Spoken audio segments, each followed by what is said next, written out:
दोस्तों इस वीडियो के अंदर ना हम दो टेक्नोलॉजी शेयर के ऊपर बात करेंगे। सबसे पहले केनेस टेक्नोलॉजी इंडिया लिमिटेड, साथ में बात करेंगे डिक्सॉन टेक्नोलॉजी इंडिया लिमिटेड। दोनों के ही टारगेट प्राइस को डिस्कस करेंगे। सबसे पहले मैं आपको बता दूं केनेस को लेकर टारगेट आ रहा है कितना, 7,550 रुपए का। 7,550 रुपए का टारगेट केनेस टेक्नोलॉजी इंडिया लिमिटेड को लेकर निकल कर आ रहा है, वो भी एक बड़े ब्रोकरेज फर्म की तरफ से। उसके बाद दोस्तों यहां पर डिक्सन टेक्नोलॉजी को लेकर जो टारगेट प्राइस निकल कर आ रहा है वो 18,000 के ऊपर का है। तो यहां से लगभग 45% का अपसाइड पोटेंशियल डिक्सन टेक्नोलॉजी के अंदर देखने को मिल सकता है। सारी चीजों को एनालिसिस करेंगे, रिपोर्ट्स को देखेंगे। चलिए दोस्तों वीडियो को शुरू करते हैं। सबसे पहले केनेस की बात कर लेते हैं। तो केनेस के अंदर दोस्तों मैं आपको बताना चाहता हूँ, करेक्शन सभी को पता है क्यों आया, उसके ऊपर डिस्कशन नहीं करूंगा। शॉर्ट में मैं आपको बता देता हूँ करेक्शन क्यों आया।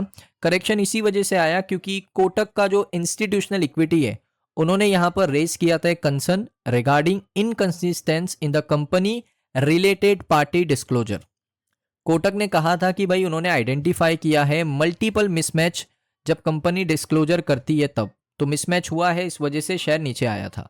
तो इसके ऊपर ज्यादा डिस्कशन नहीं करेंगे, ये सारी चीजें सभी को पता है। अब बात करते हैं जेपी मॉर्गन के ऊपर। देखिए global brokerage firm JP Morgan ने री रेट कर दिया है और रेटिंग दिया है ओवरवेट का, और साथ में जो टारगेट प्राइस है वो देख सकते हो 7,550 रुपए का टारगेट प्राइस दे दिया है जेपी मॉर्गन ने केनेस टेक्नोलॉजी को लेकर। जेपी मॉर्गन का मानना है कंपनी के फंडामेंटल काफी अच्छे हैं, साथ में यहां पर शॉर्ट टर्म की जो लिक्विडिटी थी वो यहां पर कवर हुई है। लॉन्ग टर्म में अभी भी शेयर बुलिश है। उसके बाद यहां पर उनका जो ईएमएस का बिजनेस है वो कंटिन्यू करेगा एक्सपांड करना। साथ में जेपी मॉर्गन ने वैल्यू किया है करंट लेवल को 5,200 रुपए प्रति शेयर पे। इसका मतलब है पहले 5,200 जाएगा, उसके बाद आपको जो 7,550 का टारगेट है वो कुछ समय बाद आपको अचीव होता हुआ देखने को मिलेगा। ये जेपी मॉर्गन ने अपने नोट में बता दिया है। उसके बाद वे टू वेल्थ का मानना है कि जो रीसेंट डिक्लाइन आया उसके बाद भी लॉन्ग टर्म जो है, जो ट्रेंड है लॉन्ग टर्म वो बुलिश है। उसके बाद उन्होंने एक और चीज बताई कि शेयर अगर यहां से और करेक्शन करता है तो डिमांड जोन के अंदर आते आते दोबारा से यहां पर अपॉर्चुनिटी बनेगा री एंट्री करने का। यानी अगर यहां से एक पुलबैक आता है, नीचे की तरफ आता है शेयर, तो डिमांड जोन जो बना है, डिमांड जोन क्या बना है, 52 वीक लो देख लो, 3,712, 3,800, 3,900 पे डिमांड जोन है। वहां पर अगर अपॉर्चुनिटी मिलती है तो एंटर करने का अच्छा मौका बन सकता है। उसके बाद यहां पर आप देख सकते हो और भी ब्रोकरेज फर्म है जैसे कोटक सिक्योरिटीज, इन्होंने कट किया टारगेट प्राइस टू ₹4,150। पहले इनका टारगेट था 6,180 का। उसके बाद यहां पर आप देखोगे नमूरा का भी यहां पर दोस्तों अपडेट आया, जिन्होंने कट किया टारगेट प्राइस। पहले था 8,480 के आसपास का, अभी उन्होंने टारगेट प्राइस दिया है 5,455 का। तो ये था केनेस टेक्नोलॉजी लिमिटेड को लेकर अपडेट। अब बात कर लेते हैं डिक्सॉन को लेकर। सो डिक्सॉन को लेकर दोस्तों जैसा मैंने आपको बताया 18,000 के ऊपर का टारगेट आया है। अब यहां पर देखिए डिक्सॉन का जो शेयर है वो रिबाउंड कर रहा है। सीएलएसए का मानना है 45% का अपसाइड पोटेंशियल आपको देखने को मिलेगा, लेकिन शेयर में अभी भी कंसर्न है। कंसर्न क्या है वो भी मैं आपको बताता हूं। यहां पर हम थोड़ा सा नीचे आएंगे रिपोर्ट के अंदर, तो उन्होंने कहा कि 12th मंथ का जो टारगेट प्राइस है यानी एक साल के बाद ये शेयर आपको 18,800 के लेवल तक देखने को मिल सकता है एज पर सीएलएसए। यानी पोटेंशियल अपसाइड है 45% का return from the current level. Stock यहां पर 17% गिरा पिछले महीने में। मैं आपको डिस्कैन का एक महीने का डेटा बता देता हूं। अभी तो 12.69 है, लेकिन ये ऑलमोस्ट 17% नीचे गया था।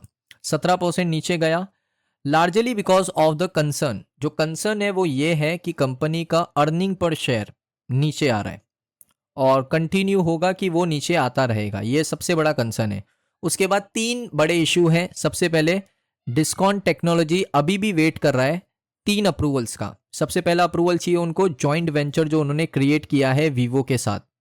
अब ये वेंचर के अंदर एक्सपेक्टेशन यही है कि कंट्रीब्यूट होगा around 20 million unit smartphone production, और साथ में एस्टिमेट ये है कि 58 मिलियन से लेकर 64 मिलियन यूनिट्स फाइनेंशियल ईयर 27 और फाइनेंशियल ईयर 28 तक बनाने हैं।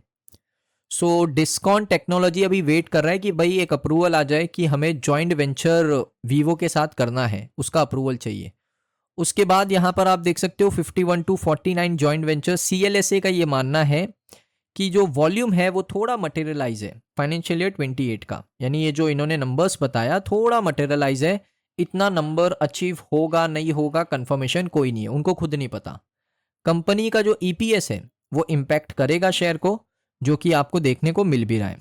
अनदर कंसर्न ये है कंपनी के अंदर कि अभी तक उनको कोई अप्रूवल मिला ही नहीं है, चाहे वो कंपोनेंट की फैसिलिटीज़ को लेकर हो, चाहे वो मैन्युफैक्चरिंग स्कीम को लेकर हो, और सबसे बड़ा दोस्तों वरी ये है कि अभी कोई विजिबिलिटी नहीं है मीडियम टर्म की ग्रोथ को लेकर। स्पेशली अगर आप स्मार्टफोन मार्केट को देखोगे ना तो काफ़ी सैचुरेशन है स्मार्टफोन मार्केट के अंदर।